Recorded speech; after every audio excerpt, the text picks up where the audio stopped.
নবীজি বলেন, কোন বান্দাকে যখন কবরের মধ্যে রাখা হয়, রাখার পর ওয়াতুল্লিয়া, আমাকে আপনাকে মরণের পর যখন বাসতলায় রেখে আসা হবে, আসার পর তুওয়াল্লিয়া, আমাকে আপনাকে যখন পিছনে রাইখা যাহাবা আসহাবুহু, সাথীরা যখন চলে আসবে।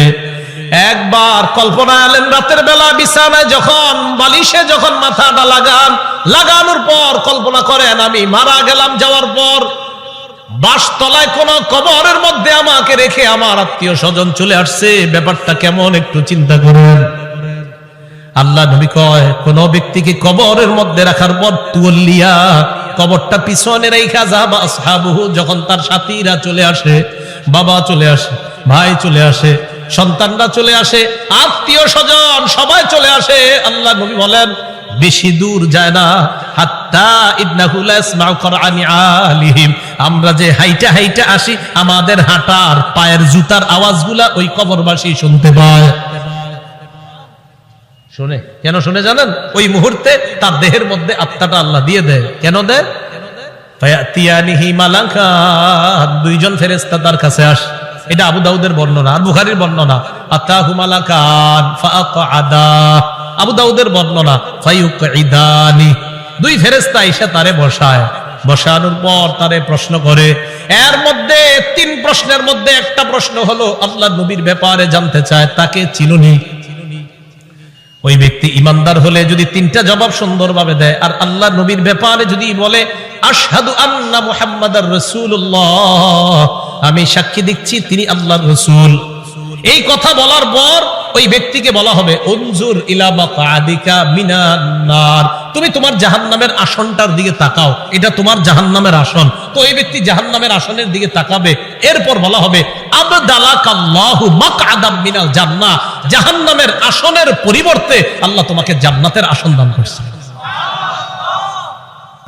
আবু হুরায়রা রাদিয়াল্লাহু তাআলা আনহুর বর্ণনা, তিনি বলেন খরাজা রাসূলুল্লাহ সাল্লাল্লাহু আলাইহি ওয়াসাল্লাম যাতা ইয়াউমিন আও যাতা লাইলা, একদিন রাতে অথবা দিনে রাসূল বাসা থেকে বের হলেন।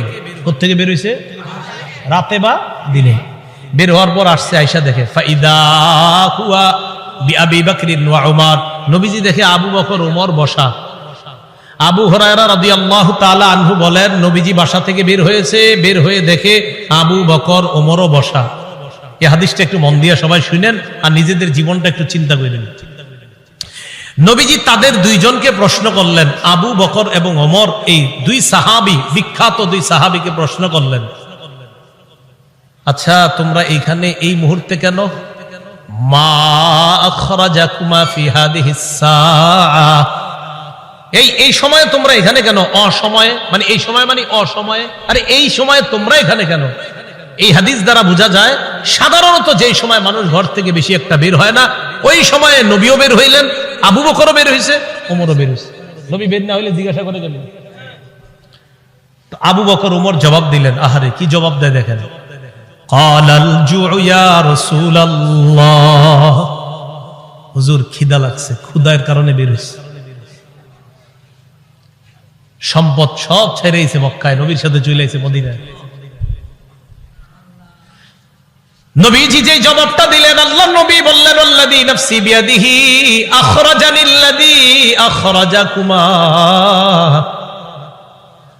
আবু বকর ওমরকে আল্লাহ নবী বলেন, আল্লাহর কসম আবু বকর ওমর, তোমরা যে ক্ষুধার কারণে বের হয়েছো, আমিও ক্ষুধার কারণে বের হইছি।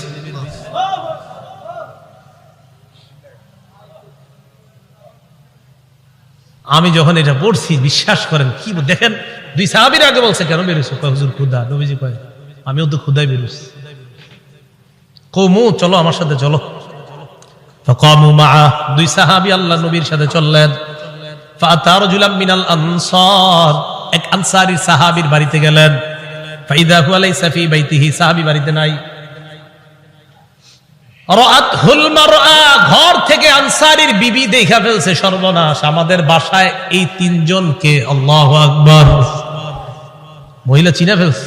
ভিতর থেকে বলতেছে মারহাবা, স্বাগতম স্বাগতম, এমন মেহমান পাইলে কে স্বাগত না জানায়? আরে সাহাবী রাসূলুল্লাহ সাল্লাল্লাহু আলাইহি সাল্লাম আর আবু বকর ওমরকে যখন আনসারী সাহাবীর বিবি দেখলেন, ভিতর থেকে বলা শুরু করলেন, স্বাগতম স্বাগতম, আপনারা ভিতরে আসেন, ঘরে বসেন। নবীজি ঘরে গিয়ে বললেন, আইনা ফুলান, স্বামী কোথায়? মহিলা ভিতর থেকে জবাব দিলেন, যাহাবা ইস্তাজিবু লানা মিনাল মা, হুজুর মিষ্টি পানি আনতে গেছে আমাদের জন্য। এবার দেখেন কি হয়, ইতিমধ্যে আনসারী সাহাবী আসছে। আসার পর সাহাবী দেখে বাসায় নবীজি, আবু বকর ওমর। আচ্ছা একটু ভাবেন তো মনে মনে, ওই যুগে যদি আপনি হইতেন আর যদি বাড়িতে গিয়ে দেখতেন হঠাৎ নবীজি আর আবু বকর ওমর আপনার ঘরে।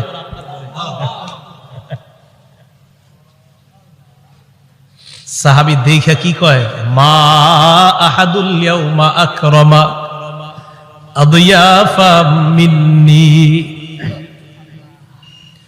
সাহাবী কয়, আজকে আমার চাইতে শ্রেষ্ঠ মেহমান, আজকে আমি যে শ্রেষ্ঠ মেহমানদেরকে পাইছি, আমার চাইতে শ্রেষ্ঠ ভাগ্যবান আর শ্রেষ্ঠ মেজবান আর কেউ নাই। আমি এমন 3 জন মেহমান পেয়েছি।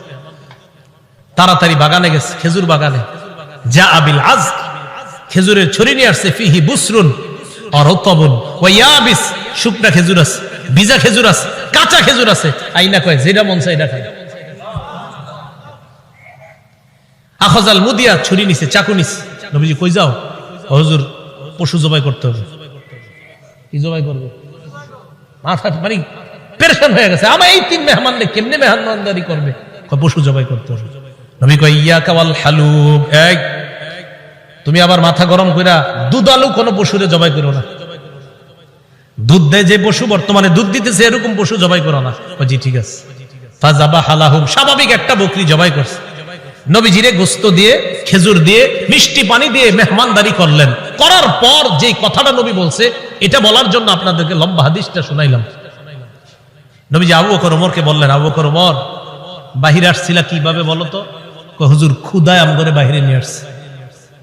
নবীজি কয়, আবু বকর ওমরকে বললেন, এখন খাইছো? কয় হ্যাঁ।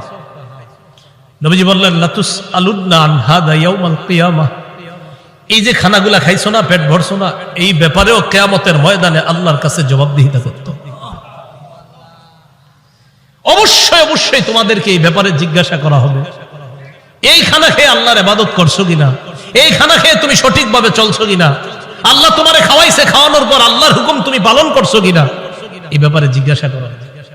তো বুঝাইতে চাইলাম, এই সূরা তাকাসুরের শেষে কি বলতেছে দেখেন। প্রথম দিকে বললেন সম্পদের কারণে আমারে ভুলা যাও, এরপরে বললেন কবরকে স্মরণ করো, শেষের দিকে বললেন এই নিয়ামতের ব্যাপারে জিজ্ঞাসা করব কিন্তু। আল্লাহ বলেন, আলহাকুমুত তাকাসুরু হাত্তা যুরতুমুল মাকাবির, সম্পদের প্রাচুর্যতা, প্রাচুর্যের প্রতিযোগিতা তোমাদেরকে আল্লাহ থেকে বিমুখ করে দিয়েছে, আল্লাহ থেকে দূরে সরায়া দিয়েছে। তাহলে আলহাকুম তোমাদেরকে ভুলিয়ে দিয়েছে, আত-তাকাসুর প্রাচুর্যের প্রতিযোগিতা আল্লাহ থেকে ভুলিয়ে দিয়েছে, ভুলিয়ে রেখেছে, তোমাদেরকে গাফেল করে রেখেছে। কতদিন? হাত্তা যুরতুমুল মাকাবির, কবরে যাওয়া পর্যন্ত তোমাদের এই প্রতিযোগিতা চলতেই থাকবে। কবরে যাওয়া পর্যন্ত তোমাদের এই প্রতিযোগিতা চলতেই থাকবে। তো এই কথাটা আল্লাহ পাক রব্বুল আলামিন জানিয়ে দিলেন। সহিহ বুখারীর বর্ণনা 6425 নম্বর হাদিস। এই হাদিসটা বুঝার আগে বুঝেন, বাহরাইনের গভর্নর নবীজি যাকে বানিয়েছিলেন তার নাম আলা ইবনুল হাজরামি, নবীর এক সাহাবী। তাকে নবীজি বাহরাইন দেশের আমির বানাইলেন। বাহরাইনের নাম শুনি না আমরা? তো বাহরাইনের আমির বানাইলেন যাকে, তার নাম আলা ইবনুল হাজরামি। এই আলা ইবনুল হাজরামিকে রাসূলুল্লাহ সাল্লাল্লাহু আলাইহি সাল্লাম বাহরাইনের আমির বানায়া দিলেন। এখন বাহরাইনের সাথে রাসূলের চুক্তি হয়েছে। চুক্তিটা হলো এই, বাহরাইন মুসলমানদের অধীনে থাকবে, তারা ট্যাক্স দিবে, কর দিবে, জিজিয়া দিবে। তো নবীজি কি করলেন, তার এক সাহাবীকে পাঠাইলেন বাহরাইন থেকে কর বা জিজিয়া বা ট্যাক্স নিয়ে মদিনে আসার জন্য। এতটুকু কথা বুঝছেন? নবীজির অধীনস্থ এক ব্যক্তি বাহরাইনের আমির। তো নবীজি মদিনা থেকে আরেক সাহাবীকে পাঠাইলেন, যাও বাহরাইনের ট্যাক্স গুলা নিয়ে আসো, গরিবদের যে গরিবদেরকে সাহায্য সহযোগিতা করবো যেগুলা দিয়ে এগুলা নিয়ে আসো। এতটুকু বুঝে থাকলে হাদিসটা বলবো। এতটুকু বুঝছি তো সবাই? আচ্ছা। أن رسول الله صلى الله عليه وسلم بعث أبا عبيدة بن الجراح إلى البحرين يأتي بجزيتها। আবু উবাইদা ইবনুল জাররাহ রাদিয়াল্লাহু তাআলা আনহুকে রাসূল বাহরাইনে পাঠাইলেন ট্যাক্স আনার জন্য। বলেন তো বাহরাইনের আমির কে? আরেক সাহাবী, নাম আলা ইবনুল হাজরামি। এতটুকু দরকার, খালি একটু মনে রাখেন, এক সাহাবী আমির, আরেক সাহাবীরে পাঠাইছে সম্পদ আনতে। তো তিনি গেলেন বাহরাইন। ফাকাদিমা আবু উবাইদাতা বিমালিম মিনাল বাহরাইন। আবু উবাইদা রাদিয়াল্লাহু তাআলা আন বাহরাইন থেকে সম্পদ নিয়ে মদিনায় আসলেন। ফাসামিআতিল আনসার বিকুদুমিহি। আবু উবাইদা যে সম্পদ নিয়ে মদিনায় আসলেন, আনসাররা টের পাইছে, জানতে পারছে যে নবীজির সাহাবী আবু উবাইদা সম্পদ নিয়ে মদিনায় আসছে। মদিনায় আসছে কখন? ফজরের নামাজের আগে। কখন? তাহলে বলেন তো, সম্পদ আনার পর উনি যে এখন প্রথম নামাজটা পড়বে, এটার নাম কোন নামাজ? ফজর নামাজ। মাশাআল্লাহ। ফাওয়াফাউ রাসূলুল্লাহ সাল্লাল্লাহু আলাইহি ওয়াসাল্লাম। আনসাররা যখন জানতে পারলেন আল্লাহর রাসূলের এক সাহাবী সম্পদ নিয়ে বাহরাইন থেকে মদিনায় আসলেন, ফাওয়াফাউ সালাতাস সুবহি মা রাসূলিল্লাহ সাল্লাল্লাহু আলাইহি ওয়াসাল্লাম। আনসাররা আল্লাহর রাসূলের সাথে ফজরের নামাজে শরীক হয়। ফালাম্মান সারাফা তাআররাদু লাহু। নবীজি যখন নামাজের সালাম ফিরাইলেন, সালাম ফিরানোর পর ফজরের পর দেখবেন ইমাম সাহেব মুসল্লিদের দিকে ফিরে বসে, ঠিক না? নবীজিও ফিরলেন, নবীজি তাকায় দেখে আনসারী সাহাবারা তাআররাদু লাহু, আল্লাহর নবীর দিকে সবাই মুখ করে বসা। ফাতাবাসসামা রাসূলুল্লাহ সাল্লাল্লাহু আলাইহি ওয়াসাল্লাম হিনা রাআহুম। তাদেরকে দেখা আল্লাহর রাসূল একটা মুস্কি হাসি দিলেন। কি হাসি দিলেন? মুস্কি হাসি। তো মুস্কি হাসি দেওয়ার পর কি জিজ্ঞাসা করে দেখেন, কয় সামিআতুম বিকুদুমি আবি উবাইদা ইবনুল জাররাহ ওয়া আন্নাহু জাআ বিমাল। কি ব্যাপার? আবু উবাইদা যে মদিনায় মাল নিয়ে আসছে এটা মনে হয় শুনছো, ঠিক না? সম্পদ নিয়ে আসছে এটা শুনছো, তাই না? এই জন্য আসছো? তো সাহাবীরা কয় আজাল ইয়া রাসূলুল্লাহ, হুজুর ঠিকই ধরছেন, এই জন্য আসছি। নবীজি তাদেরকে দেখে একটা মুস্কি হাসি দিলেন। নবীজি হ্যাঁ আমি বুঝতে পারছি। এবার আল্লাহ নবী বললেন, আবশিরু, সুসংবাদ গ্রহণ করো, আমিলু মা ইয়াসুররুকুম, তোমরা আশা করো যা তোমাদেরকে আনন্দিত করবে। তবে একটা কথা শোনো, মাল ফাকর আখশা আলাইকুম, তোমরা গরিব হয়ে যাবা, দরিদ্র হয়ে যাবা, এই দারিদ্রতার আশঙ্কা তোমাদের ব্যাপারে আমি করছি না। ওয়ালাকিন আখশা আলাইকুম আন তুবসাতা আলাইকুমুদ দুনিয়া কামা বুসিতাত আলা মান কানা ক্বাবলাকুম, তবে আমি আশঙ্কা করছি দুনিয়া তোমাদের সামনে এমন ভাবে বিছায়া দেওয়া হবে যেমন অতীত জামানার মানুষের সামনে দুনিয়া বিছায়া দেওয়া হয়েছে। প্রচুর সম্পদের মালিক হবা তোমরা, এটা আমার আশঙ্কা। আমি এই আশঙ্কা করি না তোমরা গরিব হবা, বরং আমি এই আশঙ্কা করছি অতীতের মানুষের মতো তোমাদের প্রচুর সম্পদ হবে। তারপর কি আশঙ্কা করি জানো? ফাতানাফাসুহা কামা তানাফাসুহা, আমার আশঙ্কা তারা যেমন সম্পদের প্রতিযোগিতা করছে তোমরাও সম্পদের প্রতিযোগিতা করবা, এটা আমার আশঙ্কা। রাসূলুল্লাহ সাল্লাল্লাহু আলাইহি সাল্লাম এই কথা বলার পর শেষের দিকে বলেন, শোনো তোমরা, আমি যে আশঙ্কা করছি তোমরা সম্পদের প্রতিযোগিতা করবা, অতীত জামানার মানুষের মতো সম্পদের প্রতিযোগিতা করবা, এক পর্যায়ে সম্পদ কি করবে তোমাদেরকে জানো? নবীজি বলেন, ফাতুলহিয়াকুম কামা আলহাতুহুম, সম্পদ যেমন তাদেরকে আল্লাহ ভুলাইয়া দিছে, তোমাদেরকেও তোমাদের সম্পদ আল্লাহ থেকে দূরে সরাইয়া দিবে। নাউজুবিল্লাহ। হাদিস দ্বারা বোঝা যায় সম্পদ বেশি হওয়া দোষের না, কিন্তু সম্পদ বেশি হইলে যদি আল্লাহরে ভুলে যায় মানুষ, এটা দোষের। সম্পদ বেশি হয়ে যদি কারে ভুলে যায়? সম্পদ দিছে কে? এখন আল্লাহ ভুলে গেছে। নবীজি বলেন, আমার আশঙ্কা অতীত জামানার মানুষ যেমন সম্পদ পেয়ে প্রতিযোগিতায় নাইমা আল্লাহরে ভুলে গেছে, তোমরাও আল্লাহকে ভুলে যাবা, এটা আমার আশঙ্কা। আল্লাহ আমাদেরকে হেফাজত করুন। তো এই কথাটাই আল্লাহ বললেন, আল্লাহকুমুত তাকাসুর, সম্পদের প্রাচুর্যের প্রতিযোগিতা তোমাদেরকে আল্লাহর ইবাদত থেকে দূরে সরে রাখছে, গাফেল করে রাখছে। কতদিন জানো? হাত্তা যুরতুমুল মাকাবির, কবরে যাওয়া পর্যন্ত এই অবস্থা চলে। মুসলিম শরীফের একটা হাদিস শুনেন, আমাদের মাদ্রাসার পাঠ্যপুস্তক অনুসারে 2958 নম্বর হাদিস, আর যারা মোবাইলে পকেটে রাখেন এই মোবাইল অনুযায়ী 7310 নম্বর হাদিস। আবার কইলা মিলেনি আছে অনেকে। তো মুসলিম শরীফের আপনারা যারা মোবাইলে অ্যাপস চালান সেটাতে 7310 দেখেন মিলবে 100%। আর আমাদের মাদ্রাসার পাঠ্যপুস্তক অনুসারে 2958 নম্বর হাদিস।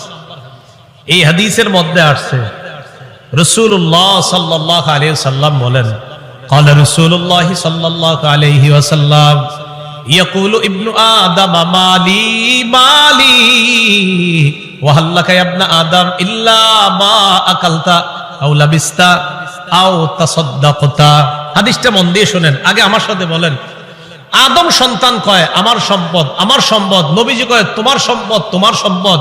একজনে কয় আমার বাড়ি আছে, আমার গাড়ি আছে, আমার মার্কেট আছে, আমার 10টা দোকান আছে। আদম সন্তান এগুলা বলে, নবীজি কয় থুর মিয়া, তোমার মাত্র 3টা জিনিস আছে। না আমরা কই আমার 10 কাঠা জায়গা আছে, 20 বিঘা জমিন আছে, নবী কয় 3টা জিনিস আছে। এবার মন দিয়ে শোনেন হাদিসটা, বলেন আমরা বলি আমাদের এটা আছে সেটা আছে, নবী কয় সম্পদ 3টা। বলেন কয়টা? 3টা। قال رسول الله صلى الله عليه وسلم يقول ابن آدم مالي مالي, আদম সন্তান কয় আমার সম্পদ আমার সম্পদ। وهل لك يا ابن آدم من مالك إلا ما أكلت فأفنيت, ও আদম সন্তান তোমার 3টা সম্পদ। 1 নাম্বার সম্পদ যা খাইলা, খাওয়ার পর শেষ করলা, পিছনের রাস্তা দিয়ে বের করলা, এটা তোমার 1 নাম্বার সম্পদ। যা খাইছেন এটাই সম্পদ, এটাই তো সম্পদ। 2 নাম্বার আউলা বিস্তাফা আবলাইতা, কাপড় পরতে পরতে পুরাতন হয়ে গেছে অথবা খাটো হয়ে গেছে, ছিঁড়ে গেছে, এখন আর পরো না, এই কাপড়ই তোমার সম্পদ। 3 নাম্বার আও তাসাদদাকতা ফাআমজাইতা, সদকা করতে করতে কিছু সম্পদ তুমি কমিয়েছিলা, তোমার মনে হচ্ছে তোমার সম্পদ কমে গেছে, আমি নবী বলে গেলাম তোমার এই সম্পদটা কমে নাই, এটাও তোমার সম্পদ, মরণের পর আল্লাহর কাছে পেয়ে যাইবা। সম্পদ কয়টা? আমরা কই অনেকগুলা, নবীজি কয় কয়টা? যা খাইছো, যা পরিধান করছো, যা জান সৎকা করছো, শেষ। আমাকে আপনাকে যখন কবরে নিবে, মনে করেন আগামীকালও যদি আমি আপনার কেউ মারা যাই, একটু পরে যদি আমাদের কেউ মারা যায়, বাসতলায় যখন আমাদেরকে এলাকাবাসী নিয়ে যাবে, নবীজি কয় জানো তোমার লাশের সাথে 3টা জিনিস কবর পর্যন্ত যায়। বলেন কয়টা? 3টা। قال رسول الله صلى الله عليه وسلم يتبع الميت ثلاثه, আল্লাহ নবী বলেন কবর পর্যন্ত মৃত ব্যক্তির সাথে 3টা জিনিস যায়। 1 নাম্বার আল আহাল, পরিবার যায়। 2 নাম্বার আল মাল, সম্পদ যায়। 3 নাম্বার আল আমাল, আমল নামা যায়। বলেন কবর পর্যন্ত আমার আপনার লাশের সাথে কয়টা জিনিস যাবে? 1 নাম্বার পরিবার, বলেন 1 নাম্বার, 2 নাম্বার সম্পদ, 1 নাম্বার, 2 নাম্বার, 3 নাম্বার আমল। এবার নবীজি বলেন ইয়ারজিউ ইসনান, 3টার মধ্যে 2টা ফিরে আসবে।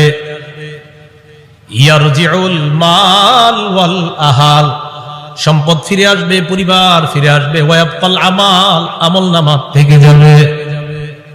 আমার আপনার সাথে 3টা জিনিস যাবে, মাল যাবে, পরিবার যাবে, আর আমল নামা যাবে। নবীজি কয় আমল নামাটা ছাড়া আর সব চলে আসবে। আল্লাহ আমাদের সকলকে আমল বাড়ানোর তৌফিক দান করেন। গর্ব অহংকার ছেড়ে সম্পদ যদি কিছু হয় শুকরিয়া আদায় করার তৌফিক দান করেন। তাহলে বলেন তো আমার সম্পদ দেওয়ার মালিককে? সম্পদ পেয়ে মালিককে ভুলে যাওয়া যাবে? আল্লাহ কয় আল্লাহকুমুত তাকাসুর, প্রাচুর্যের প্রতিযোগিতা তোমাদেরকে আল্লাহ ভুলাইয়া দেয়। তিরমিজি শরীফের বর্ণনা, 2308 নম্বর হাদিসের বর্ণনা, এই হাদিসের মধ্যে আছে কানা উসমান ইবনে আফফান রাদিয়াল্লাহু তাআলা আন ইযা ওয়াকাফা আলা কবরিন বাকা। ওসমান গনি যখন কবরের সামনে দাঁড়াইতেন কান্না শুরু করে দিতেন। হাত্তা ইয়াবুল্লা লিহিয়া, ওসমান গনি কানতে কানতে তার দাড়িগুলা ভিজে যাইত। কিসের সামনে দাঁড়ায়? কবরের সামনে দাঁড়ায়। ফাকিলা লাহু, ওসমানকে বলা হলো তাজকুরুল জান্নাতা ওয়ান নার, আপনি জান্নাতের আলোচনা করেন, জাহান্নামের আলোচনা করেন। ওয়ালা তাবকি, তখন তো কান্দেন না। জান্নাত জাহান্নামের কত আলোচনা আপনি করেন, তখন আপনি কান্না করেন না। ওয়া তাবকি মিন হাযা, আপনি যখনই কবরের সামনে আসেন তখন কান্না করেন কেন? ওসমান গনি জবাব দেয়, সামিআতু রাসূলুল্লাহি সাল্লাল্লাহু আলাইহি ওয়াসাল্লাম ইয়াকুল, আমি আল্লাহ নবীকে বলতে শুনলাম, ইন্নাল কবর আউয়ালুল মানাজিলিল আখিরা, নবীজি বলেন ইন্নাল কবর, নিশ্চয়ই কবর, আউয়ালু মানাজিলিল আখিরা, কবর হলো আখিরাতের প্রথম ঘাঁটি। আমাকে আপনাকে বাসতলায় রেখে আসার পর আমার আপনার প্রথম ঘাঁটির নাম কবর। বলেন কি নাম? ফাইন্নাজা মিনহু ফামা বাদাহু আইসার। নবীজি বলেন কেউ যদি কবর থেকে রেহাই পেয়ে যায়, পরের ঘাটিগুলা একেবারে সহজ হয়ে যাবে। ওয়া ইন লাম ইয়ানজু মিনহু ফামা বাদাহু আশাদ, কবর থেকে যদি কেউ মুক্তি না পায়, পরের ঘাটিগুলা কঠিন হয়ে যাবে। বলেন নাউজুবিল্লাহ। এরপর হাদিসের শেষে বলে, ক্বালা রাসূলুল্লাহ সাল্লাল্লাহু আলাইহি ওয়াসাল্লাম, নবীজি বলেন, মা রাআইতু মানজারান কাত্তু ইল্লা ওয়াল কবরু আফযাউ মিন। নবীজি বলেন, শোনো, কবরের চাইতে এত ভয়ঙ্কর কোন দৃশ্য আমার জানা নাই। নবীজি বলেন, কবরের চাইতে এমন ভয়ঙ্কর কোন দৃশ্য আমার জানা নাই। আল্লাহ আমাকে আপনাকে ওই প্রথম ঘাটিতেই যেন হেফাজত করে। চিন্তা করবেন মাঝে মাঝে শুয়ে যদি চোখটা লাগান, তো চোখ লাগাইলে দেখবেন কিচ্ছু দেখা যায় না। হ্যাঁ, কবরে যাবেন না, কিছু দেখা যাবে না, অন্ধকার। হ্যাঁ, অন্ধকার, কবর যে অন্ধকার। আচ্ছা, কবর যে অন্ধকার এটাও হাদিসে আছে। কবর যে অন্ধকার এটা কোথায় আছে? হাদিসে। মুসলিম শরীফের 2104 নম্বর হাদিস, মাদ্রাসা পাঠ্যপুস্তক অনুসারে 956 নম্বর হাদিস। এই হাদিসের মধ্যে আছে, عن أبي هريرة رضي الله تعالى عنه قال أن امرأة سوداء كانت تقم المسجد أو شابا, একজন কালো মহিলা অথবা একজন কালো যুবক মসজিদ ঝাড়ু দিত। কি ঝাড়ু দিত? আপনারা ঝাড়ু দেননি মসজিদ? না, আপনারা শুধু মুয়াজ্জিন সাহেব আর খাদেমের অপেক্ষা থাকবেন, নিজেরা ঝাড়ু দিবেন। মসজিদ ঝাড়ু দিলে দিল সাফ হয়, পরিষ্কার হয়। এক কালো মহিলা অথবা একজন কালো যুবক মসজিদ ঝাড়ু দিত। ফামাতা, হঠাৎ মারা গেছে। মারা যাওয়ার পর সাহাবীরা কবর দিয়ে ফেলছে, নবীরে জানানোর প্রয়োজন মনে করে নাই। বিষয়টা এমন আর কি, ও মারা গেছে, আরে এটা নবীজির আর বলার কি আছে, কবর দিয়ে দিচ্ছে এরকম। নবীজি সাল্লাল্লাহু আলাইহি সাল্লাম প্রশ্ন করলেন, আচ্ছা ওই কালো মহিলাটা না কালো যুবকটা, হয়তো মহিলা হতে পারে না হয় যুবক, আচ্ছা ওই কালো যুবকটাকে দেখছি না কেন, কোথায় ওটা ঝাড়ু যে দেয়? সাহাবীগণ বললেন, হুজুর সে তো মারা গেছে। আচ্ছা মারা গেছে মানে? আফালা কুনতুম আযানতুমুনি, তো আমাকে জানাবা না তোমরা? হাদিসের মধ্যে আছে কান্নাহুম সাগগারু আমরাহা আও আমরা, সাহাবীরা বিষয়টা হালকা মনে করছে, তাই নবীরে জানায় না যে হুজুর একজন মারা গেছে, ঝাড়ু দিত, কবর দিয়েছে। নবীজি কো, আমারে জানাইলা না কেন তোমরা? দুল্লুনি আলা কবরিহা আও আলা কবরিহি, তাড়াতাড়ি তার কবর আমারে দেখাও, নিয়ে যাও। ফাদাল্লুহু আলা কবরিহা আও আলা কবরিহি, আল্লাহ রাসূলকে তার কবরের কাছে নিয়ে যায়। নিয়ে যাওয়ার পর ফাসাল্লা আলাইহা, আল্লাহ রাসূল জানাজার নামাজ পড়লেন। আপনারা আবার এই আমল করেন না, কিন্তু এটা রাসূলের জন্য খাস। জানাজার নামাজ পড়ার পর আল্লাহ নবী বললেন, ইন্না হাদিহিল কুবুর মামলুআতুন যুলমান আলা আহলিহা, আল্লাহ নবী বললেন এই কবরগুলা অন্ধকারে পরিপূর্ণ। নবীজি বললেন এই কবরগুলা অন্ধকারে পরিপূর্ণ। কবরগুলা বলেন অন্ধকারে, কবরগুলা একবার ভাবেন, চোখটা বন্ধ করে, অন্ধকার, কিচ্ছু দেখা যায় না। আল্লাহ নবী কয় এই কবরগুলা অন্ধকারে পরিপূর্ণ। হ্যাঁ, আমি আশা করি আমি আজকে নামাজ পড়ার কারণে আল্লাহ তাদের কবরগুলা আলোকিত করে দিবে।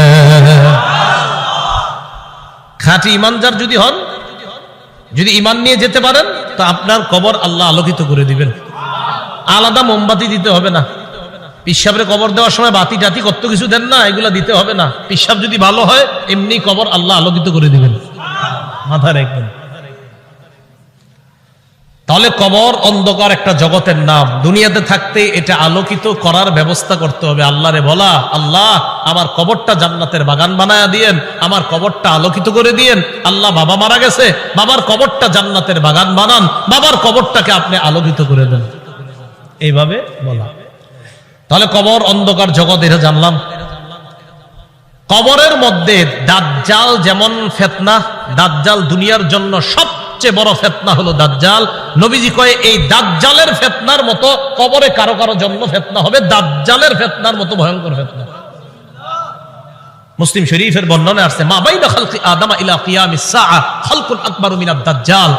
আদম নবী থেকে কিয়ামত পর্যন্ত যত সৃষ্টি আছে এর মাঝে সবচেয়ে ভয়ঙ্কর সৃষ্টি হলো দাজ্জাল। দাজ্জাল নবীজি কয় কারো কারো কবরের অবস্থা হবে এই দাজ্জালের ফিতনার মতো। সহিহ বুখারীর বর্ণনা 922 নম্বর হাদিস। এই হাদিসের বর্ণনাকারী আসমা বিনতে আবু বকর রাদিয়াল্লাহু তাআলা আনহা। দিয়ে আপনাদেরকে একটু পরীক্ষা করি, আলেমরা চুপ থাকবেন, অন্যরা বলবেন। আমি হাদিসটা পড়ার পর আপনাদেরকে জিজ্ঞাসা করবো একটা কথা, মন দিয়ে আগে শোনেন, তাহলে সবাই জ্ঞানীরা সচেতন ভাবে জবাব দিতে পারবেন। আগে শোনেন কি বলি, দেখেন আমি পড়ি। আন আসমা বিনতি আবি বকর সিদ্দিক রাদিয়াল্লাহু তাআলা আনহা ক্বালাত দাখালতু আলা আয়েশা। অনুবাদটা শুনেন। আবু বকর সিদ্দিক রাদিয়াল্লাহু তাআলা আনহুর কন্যা আসমা বলেন, আমি আয়েশা সিদ্দিকার কাছে প্রবেশ করলাম। আবু বকর সিদ্দিকের কন্যা আসমা বলেন, আমি আয়েশা সিদ্দিকার কাছে প্রবেশ করলাম। আলেম ছাড়া অন্যরা বলেন তো আসমা আর আয়েশা সম্পর্কে কি হয়? মাশাআল্লাহ, কি হয়? কারণ আবু বকর আয়েশা রাদিয়াল্লাহু তাআলা আনহার পিতার নাম কি? আবার আসমা রাদিয়াল্লাহু তাআলা আনহার পিতার নামও কিন্তু মাশাআল্লাহ। এই আসমা রাদিয়াল্লাহু তাআলা আনহা বলেন, আমি আমার বোন নবীর বিবি আয়েশা সিদ্দিকার কাছে গেলাম। যাওয়ার পর দেখি ওয়ান্নাসু ইউসাল্লুন, গিয়ে দেখি মানুষ নামাজ পড়ে। আমি আয়েশাকে প্রশ্ন করলাম, মা শাআনুন নাস, আয়েশা মানুষের কি হয়েছে, নামাজ পড়ে কেন? ফাআশারাত বিরাসিহা ইলাস সামা। আম্মা জান আয়েশা মাথা দিয়ে আসমানের দিকে ইশারা করলেন, এমনি ইশারা করলেন, মুখে কিছু কয় না। তো আসমা রাদিয়াল্লাহু তাআলা না বলেন, আয়াতুন, কোন নিদর্শন দেখা গেছে আসমানে? আয়েশা রাদিয়াল্লাহু তাআলা না বলেন, হ্যাঁ আসমানে একটা নিদর্শন দেখা গেছে। কি নিদর্শন? অন্য হাদিস দ্বারা বোঝা যায় সূর্য গ্রহণ লাগছে। কি লাগছে? সূর্য। তাই নবীজি নামাজ পড়তেছে। তো আসমা রাদিয়াল্লাহু তাআলা আনহা বলেন, আমরা যারা নারীরা ছিলাম আমরা একদম পিছনে, সবাই ওখানে আছে। হয় নবীজি নামাজটা এত লম্বা করলেন, ফাতালা রাসূলুল্লাহ সাল্লাল্লাহু আলাইহি সাল্লাম, নবীজি নামাজ এত দীর্ঘ করলেন, হাত্তা তাজাল্লানিল গাশিয়ু, আমি বেহুশ হয়ে গেছি। আচ্ছা কি পরিমাণ লম্বা হইলে একজন মানুষ বেহুশ হয়ে যায় বলেন? ওয়া ইলা জামবি কিরবা, আমার পাশে একটা পাত্র ছিল, ফিহা মা, এটার মধ্যে পানি ছিল। ফাজালতু আসুব্বু বিনহা আলা রাসি, আমি এই পাত্র থেকে পানি নিয়ে আমার মাথায় ঢালা শুরু করলাম। এত পরিমাণ আমার মাথা গরম হয়ে বেহুশের কাছাকাছি চলে গেছে। নামাজ কি পরিমাণ লম্বা হয়েছে আল্লাহ জানে। তো আসমা রাদিয়াল্লাহু তাআলা আনহা বলেন, এক পর্যায়ে ফালাম্মান সারাফা রাসূলুল্লাহ সাল্লাল্লাহু আলাইহি ওয়াসাল্লাম হাত্তা তাজাল্লাতিশ শামস, নবীজি নামাজ শেষ করছে, ইতিমধ্যে সূর্য স্বাভাবিক হয়ে গেছে, সূর্য ঠিক হয়ে গেছে। আমি যেই কথাটা বলার জন্য আপনাদেরকে হাদিসটা শোনাইতেছি, কোনটা? দাজ্জালের ফিতনা, এটা শোনানোর জন্য। এবার দেখেন নবীজি কি বলেন। নবীজি বলেন, নবীজি নামাজের পর একটা ভাষণ দিলেন, খুতবা দিলেন, নামাজের পর ভাষণ দিলেন। ভাষণের মধ্যে নবী বললেন, মা মিন শাইইন লাম আকুন উরিতুহু ইল্লা ক্বাদ রাআইতুহু ফি মাকামি, ইতিপূর্বে আমাকে যা দেখানো হয় নাই আজকে আমি সব দেখছি। এই নামাজের মধ্যে আমি সব। নামাজটা কি শর্ট ছিল না লম্বা? নবীজি বলেন, ইতিপূর্বে আমাকে এমন যা কিছু দেখানো হয় না আজকে আমি সব দেখছি। শেষে কি কয় জানেন? হাত্তাল জান্নাহ ওয়ান নার, জান্নাত জাহান্নামও দেখছি। আরেকটা বর্ণনা আছে, সূর্য গ্রহণের নামাজে নবীজি দাঁড়াইছে না, আমার দিকে তাকান, সামনের কাতারের সাহাবী যারা, তারা তাকায় দেখে নবীজি নামাজের মধ্যে হঠাৎ এমন করছে, যে এমন করছে এভাবে। তো নামাজ শেষ, আপনারা আবার এরকম করেন না কিন্তু। পুরাটা শোনেন আগে। একদল করবো কি যে নবী যেরকম করছে আমিও করবো, আরে পুরাটা শোনেন কি কয়। নামাজ শেষ করার পর নবীজিকে এক সাহাবী বললেন, হুজুর আজকে আপনি এমন একটা কাজ করছেন যেটা অতীতে দেখি নেই। নবীজি আচ্ছা খেয়াল করছো? হ্যাঁ।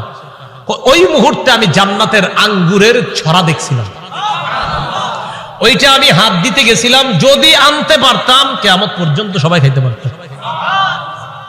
আপনি আগে আঙ্গুর দেখেন নামাজে, তো দেখলেন হাত দিবেন, দেন না তো এই জন্য আমল করতে চান না। তো রাসূলুল্লাহ সাল্লাল্লাহু আলাইহি সাল্লাম বলেন, মা মিন শাইইন লাম আকুন উরিতুহু ইল্লা ক্বাদ রাআইতুহু ফি মাকামি। ইতিপূর্বে আমাকে যা দেখানো হয় নাই আজকে আমি সব দেখলাম। হাত্তাল জান্নাহ ওয়ান নার, জান্নাত জাহান্নাম আমি দেখলাম। নবীজি বলেন, ইন্নাহু ক্বাদ উহিয়া ইলাইয়া আন্না, আল্লাহ রাসূল বলেন আমার কাছে এই ওহী প্রেরণ করা হয়েছে, আন্নাকুম তুফতানুনা ফিল কুবুর মিসলা আও করিবা মিন ফিতনাতি দাজ্জাল।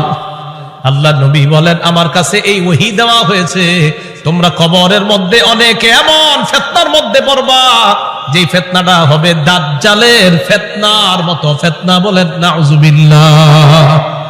বিশ্বাস করেন দাজ্জালের ব্যাপারে আমি পড়ছি বলে আপনাদেরকে বলে বুঝাইতে পারতেছি না, তো আমি বুঝতেছি যদি দাজ্জালের ফিতনাটা হয় তো কত বড় ভয়ঙ্কর ফিতনা হবে। আমি সবগুলা কথা বললে বুঝতে পারতেন যে দাজ্জাল কতটা ভয়ঙ্কর ফিতনার নাম। রাসূল বললেন কবরে অনেকের এই ফিতনা হবে দাজ্জালের মতো, খুব ভয়ঙ্কর ফিতনা, ও কঠিন ভয়ঙ্কর ফিতনা। আল্লাহ আমাদেরকে হেফাজত করেন। তো আল্লাহ কয় এই কবর পর্যন্ত তোমরা সম্পদের প্রতিযোগিতা চলে, যে কবরে এই অবস্থা হবে আর তোমরা সম্পদ নিয়ে ব্যস্ত আছো। সহিহ বুখারীর বর্ণনা 1372 নম্বর হাদিস।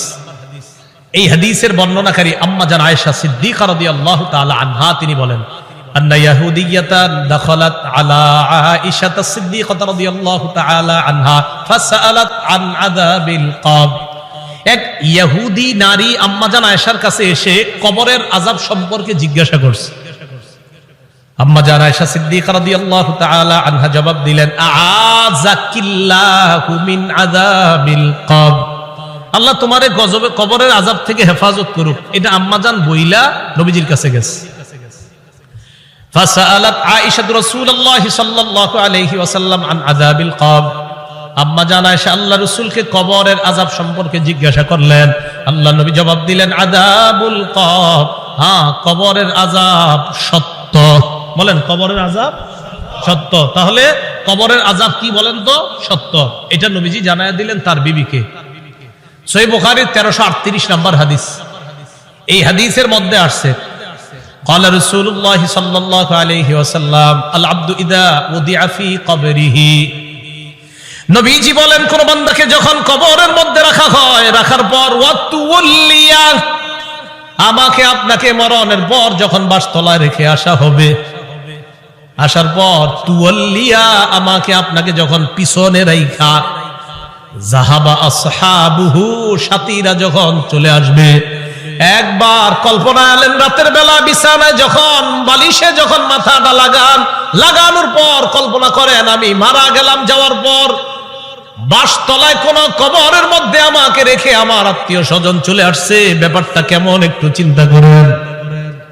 আল্লাহ নবী কয় কোন ব্যক্তিকে কবরের মধ্যে রাখার পর তুল্লিয়া, কবরটা পিছনে রেখা, যাবা আসহাবুহু, যখন তার সাথীরা চলে আসে, বাবা চলে আসে, ভাই চলে আসে, সন্তানরা চলে আসে, আত্মীয় স্বজন সবাই চলে আসে। আল্লাহ নবী বলেন বেশি দূর যায় না, হাত্তা ইন্নাহু লা ইয়াসমাউ কুরআনি আলিহিম, আমরা যে হাইটা হাইটা আসি আমাদের হাঁটার পায়ের জুতার আওয়াজগুলা ওই কবরবাসী শুনতে পায়।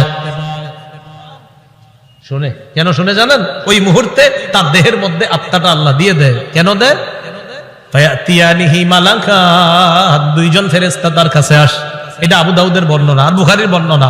আতাহু মালাকান ফাআকআদা, আবু দাউদের বর্ণনা ফায়ুকঈদানি, দুই ফেরেশতা এসে তারে বসায়, বসানোর পর তারে প্রশ্ন করে।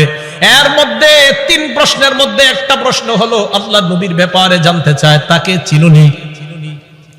ওই ব্যক্তি ইমানদার হলে যদি তিনটা জবাব সুন্দরভাবে দেয়, আর আল্লাহ নবীর ব্যাপারে যদি বলে আশহাদু আন্না মুহাম্মাদার রাসূলুল্লাহ, আমি সাক্ষী দিচ্ছি তিনি আল্লাহর রাসূল, এই কথা বলার পর ওই ব্যক্তিকে বলা হবে উনজুর ইলা মাকআদিকা মিনান নার, তুমি তোমার জাহান্নামের আসনটার দিকে তাকাও, এটা তোমার জাহান্নামের আসন। তো এই ব্যক্তি জাহান্নামের আসনের দিকে তাকাবে।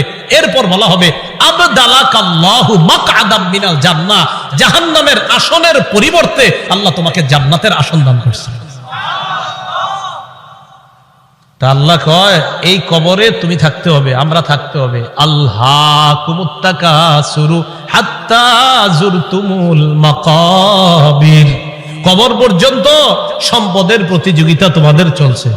সূরা মুনাফিকুনে আল্লাহ বলেন ইয়া আইয়ুহাল্লাযীনা আমানু লা তুলহিকুম আমওয়ালুকুম ওয়ালা আওলাদুকুম আন যিকরিল্লাহ, হে ঈমানদারগণ, লা তুলহিকুম আমওয়ালুকুম ওয়ালা আওলাদুকুম, তোমাদের সম্পদ, তোমাদের সন্তান যেন তোমাদেরকে আল্লাহ থেকে গাফেল করে না দেয়, আল্লাহ থেকে তোমাদেরকে অলস করে না দেয়, আল্লাহকে যেন ভুলিয়ে না দেয়। ওমাইয়া ফাল যালিকা, আল্লাহ বলেন যারা সম্পদ আর সন্তানের কারণে আল্লাহরে ভুলে যাবে, ফাউলাইকা হুমুল খাসিরুন, তারা ক্ষতিগ্রস্ত। নাউযুবিল্লাহ।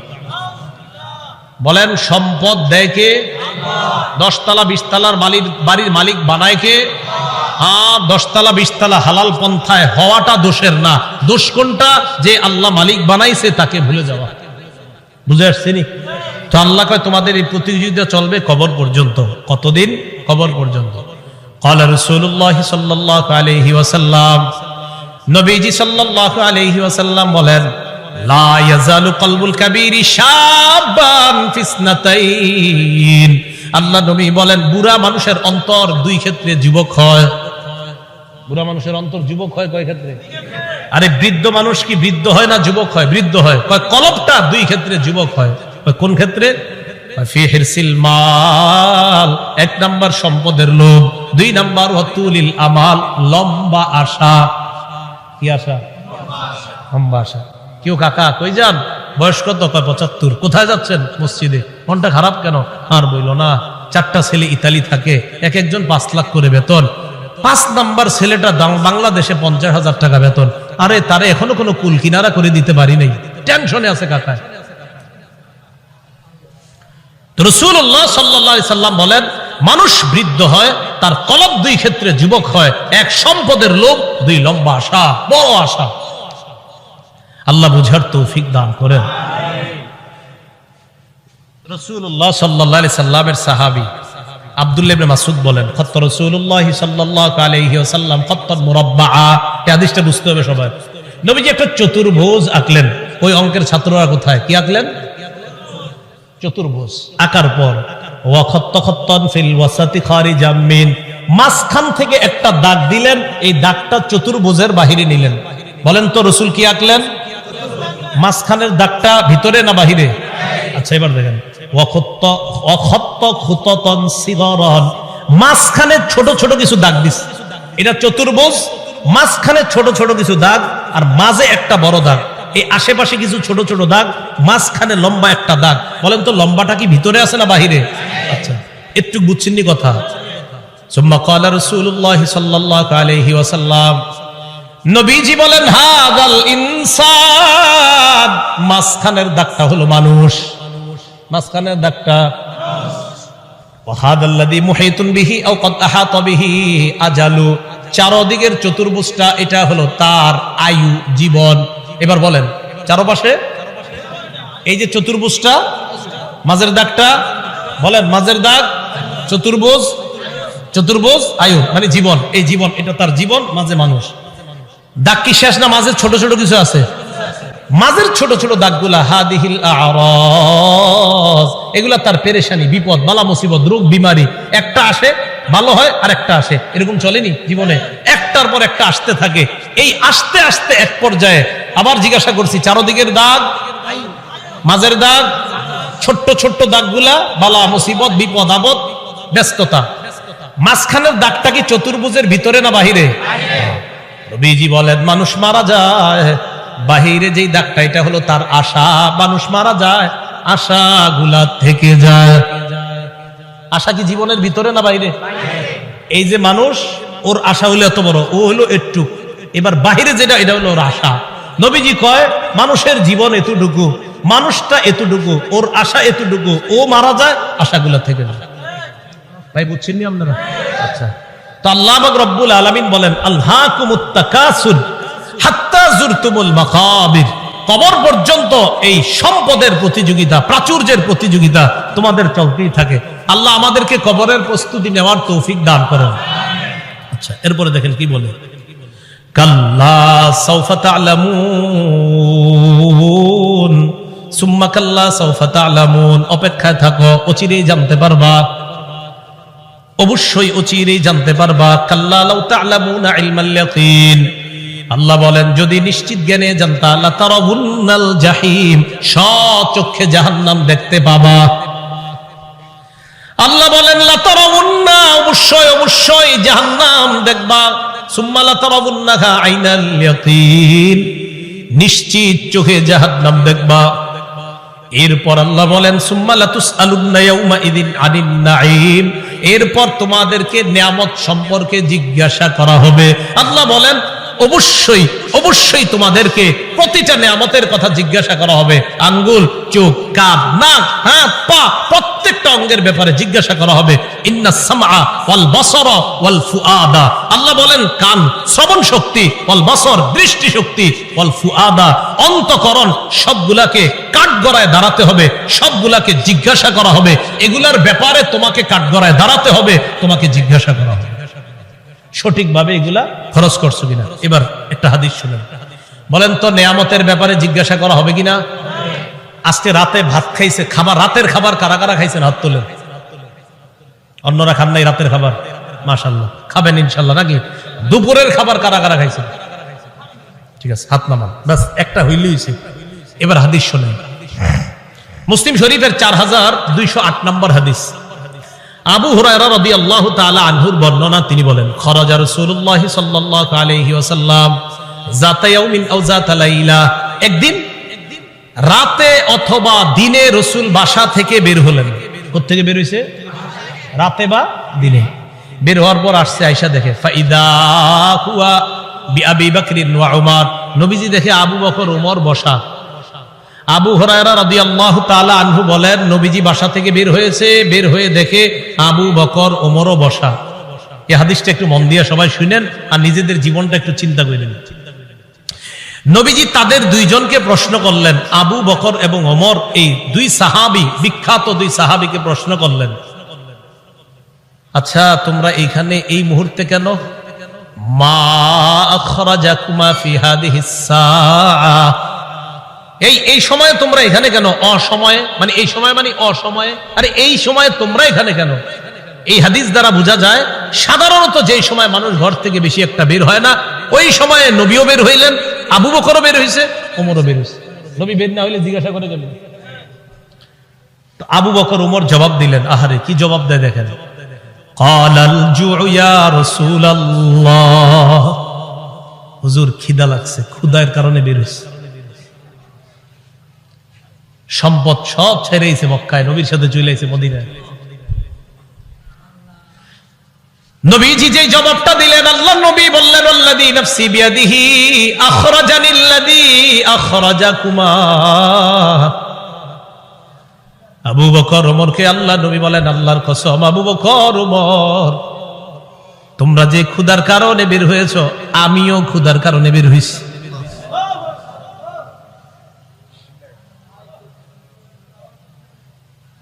আমি যখন এটা পড়ছি, বিশ্বাস করেন কি দেখেন, দুই সাহাবীর আগে বলছে কেন বেরোছো? হুজুর ক্ষুধা। নবীজি কয় আমিও তো ক্ষুধায় বেরোছি। কওমু, চলো আমার সাথে চলো। ফাকামু মাআ, দুই সাহাবী আল্লাহ নবীর সাথে চললেন। ফাআতা রাজুলাম মিনাল আনসার, এক আনসারী সাহাবীর বাড়িতে গেলেন। ফাইদা হুয়া লাইসা ফি বাইতিহি, সাহাবী বাড়িতে নাই। রাআতহুল মারআ, ঘর থেকে আনসারীর বিবি দেখা ফেলছে, সর্বনাশ, আমাদের বাসায় এই তিনজনকে, আল্লাহু আকবার, মহিলা চিনা ফেলছে। ভিতর থেকে বলতেছে মারহাবা, স্বাগতম স্বাগতম। এমন মেহমান পাইলে কে স্বাগত না জানায়? আরে সাহাবী রাসূলুল্লাহ সাল্লাল্লাহু আলাইহি সাল্লাম আর আবু বকর ওমরকে যখন আনসারী সাহাবীর বিবি দেখলেন, ভিতর থেকে বলা শুরু করলেন স্বাগতম স্বাগতম, আপনারা ভিতরে আসেন, ঘরে বসেন। নবীজি ঘরে গিয়ে বললেন, এই না ফুলান, স্বামী কোথায়? মহিলা ভিতর থেকে জবাব দিলেন, যাহাবা ইয়াস্তাজিবু লানা মিনাল মা, হুজুর বৃষ্টি পানি আনতে গেছে আমাদের জন্য। এবার দেখেন কি হয়, ইতিমধ্যে আনসারী সাহাবী আসছে। আসার পর সাহাবী দেখে বাসায় নবীজি, আবু বকর, ওমর। আচ্ছা একটু ভাবেন তো মনে মনে, ওই যুগে যদি আপনি হইতেন আর যদি বাড়িতে গিয়ে দেখতেন হঠাৎ নবীজি আর আবু বকর, ওমর আপনার ঘরে,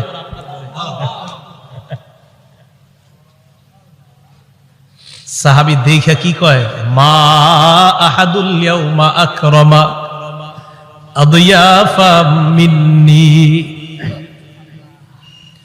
সাহাবী কয়, আজকে আমার চাইতে শ্রেষ্ঠ মেহমান, আজকে আমি যে শ্রেষ্ঠ মেহমানদেরকে পাইছি, আমার চাইতে শ্রেষ্ঠ ভাগ্যবান আর শ্রেষ্ঠ মেজবান আর কেউ নাই। আমি এমন 3 জন মেহমান পেয়েছি। তাড়াতাড়ি বাগানে গেছে, খেজুর বাগানে। যা আবিল আজ, খেজুরের ছড়ি নিয়ে আসছে, ফিহি বুসরুন আর রতবুন ওয়া ইয়াবিস, শুকনা খেজুর আছে, ভিজা খেজুর আছে, কাঁচা খেজুর আছে। আইনা কয়, যেটা মন চায় এটা খায়। আখজাল মুদিয়া, ছুরি নিছে, চাকু নিছে। নবীজি কই যাও? হুজুর পশু জবাই করতে হবে। কি জবাই করবে? মাথা মানে পেরেশান হয়ে গেছে, আমার এই 3 মেহমানকে কেমনে মেহমানদারি করবে? পশু জবাই করতে হবে।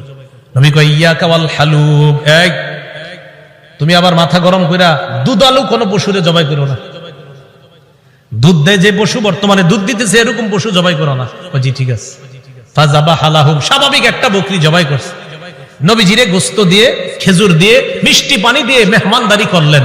করার পর যে কথাটা নবী বলছে, এটা বলার জন্য আপনাদেরকে লম্বা হাদিসটা শোনাইলাম। নবীজি আবু বকর ওমরকে বললেন, আবু বকর ওমর, বাহিরে আসছিলা কিভাবে বলো তো? হুজুর ক্ষুধায় আম করে বাহিরে নিয়ে আসছে। নবীজি কয়, আবু বকর ওমরকে বললেন, এখন খাইছো? কয় হ্যাঁ। নবীজি বললেন, লাতুস আলুন্না আন হাদা ইয়াউমাল কিয়ামাহ, এই যে খানাগুলা খাইছো না, পেট ভরছো না, এই ব্যাপারেও কিয়ামতের ময়দানে আল্লাহর কাছে জবাবদিহিতা করতে হবে। অবশ্যই অবশ্যই তোমাদেরকে এই ব্যাপারে জিজ্ঞাসা করা হবে। এই খানা খেয়ে আল্লাহর ইবাদত করছো কিনা? এই খানা খেয়ে তুমি সঠিকভাবে চলছো কিনা? আল্লাহ তোমারে খাওয়াইছে, খাওয়ানোর পর আল্লাহর হুকুম তুমি পালন করছো কিনা? এই ব্যাপারে জিজ্ঞাসা করা। বুঝাইতে চাইলাম, এই সূরা তাকাসুরের শেষে কি বলতেছে দেখেন। প্রথম দিকে বললেন সম্পদের কারণে আমারে ভুলা যাও, এরপরে বললেন কবরকে স্মরণ করো, শেষের দিকে বললেন এই নিয়ামতের ব্যাপারে জিজ্ঞাসা করব, কিন্তু এত এত সম্পদ দিলাম মনে করবো না এমনি ছেড়ে দিব, আমি আল্লাহ, আমি সব জিজ্ঞাসা করব। এই সূরা থেকে প্রধান 3টা আমাদের শিক্ষা। 1 নাম্বার, সম্পদের প্রতিযোগিতা করা নিষেধ। 2 নাম্বার, সম্পদ হওয়া দোষের না, কিন্তু সম্পদের কারণে আল্লাহকে ভুলে যাওয়া যাবে না, এটা 2 নাম্বার শিক্ষা। 3 নাম্বার, কবরের কথা স্মরণ করা। এই প্রধান প্রথম হলো 3টা শিক্ষা। শেষের দিকে আরেকটা, কবরে আরেকটা তোমার জগৎ, ওই জগতে তোমাকে নিয়ামত সম্পর্কে জিজ্ঞাসা করা হবে। কিয়ামতের ময়দানে তোমাকে 5 প্রশ্ন করার আগে তোমার পা 2টা সামান্য সময়ের জন্য নড়বে না। এই 5 প্রশ্ন করার জন্য আল্লাহর কাছে প্রত্যেককে দাঁড়াতে হবে। এর মধ্যে একটা হলো সম্পদ কোত্থেকে আনছো আর কোথায় ব্যয় করছো, এই কথা আল্লাহর কাছে জবাবদিহিতা করতে হবে। আল্লাহ পাক রব্বুল আলামিন আমাদের সকলকে কবরের প্রস্তুতি নিয়ে দুনিয়া থেকে যেন আমরা যেতে পারি, আল্লাহ তৌফিক দান করেন। আমিন। ওয়া আখিরু দাওয়ানা আনিল হামদুলিল্লাহি রাব্বিল আলামিন। মাদ্রাসার প্রতিষ্ঠাতা যিনি, তার জন্য আমরা দোয়া করব, এলাকাবাসী সবার জন্য আমরা দোয়া করব। আল্লাহুম্মা সাল্লি আলা মুহাম্মাদি ওয়া আলা আলি মুহাম্মাদ কামা সাল্লাইতা আলা ইব্রাহিম ওয়া আলা আলি ইব্রাহিম ইন্নাকা হামিদুম মাজিদ। আল্লাহুম্মা বারিক আলা মুহাম্মাদি ওয়া আলা আলি মুহাম্মাদ কামা বারাকতা আলা ইব্রাহিম ওয়া আলা আলি ইব্রাহিম। একটা আবেদন আপনাদের কাছে হাত জোর করে করব। ঢাকা ফজরের নামাজ 4:40-এ, দেশগ্রামে কয়টায়? 40-45-এ ফজরের নামাজটা সবাই পড়বে। এত রাত পর্যন্ত এই সময়ে বয়ান করাটা উচিত হয় না আসলে। 10টা, 10:30টার মধ্যে বা 11টার মধ্যে সর্বোচ্চ শেষ হওয়া উচিত ছিল, যেহেতু রাত ছোট। আল্লাহর হস্তে আপনারা ফজর নামাজটা পড়বেন তো ইনশাআল্লাহ। আমারে কিন্তু দাঁড় করেন না আল্লাহর সামনে, আল্লাহর হস্তে আপনারা ফজরের নামাজটা পড়েন সবাই। এই মাহফিল একটু বেশি হয়ে রাত হয়ে যাওয়ার কারণে যেন এই কথা আল্লাহর কাছে বলতে না হয় যে আল্লাহ মাহফিল এত রাত হইল কেন, এর লেগে আমি ফজর পড়ি না। আল্লাহর হস্তে আপনারা সবাই ফজরটা পড়েন। জি, আল্লাহুম্মা সাল্লি আলা মুহাম্মাদি ওয়া আলা আলি মুহাম্মাদ কামা সাল্লাইতা আলা ইব্রাহিম ওয়া আলা আলি ইব্রাহিম ইন্নাকা হামিদুম মাজিদ। আল্লাহুম্মা বারিক আলা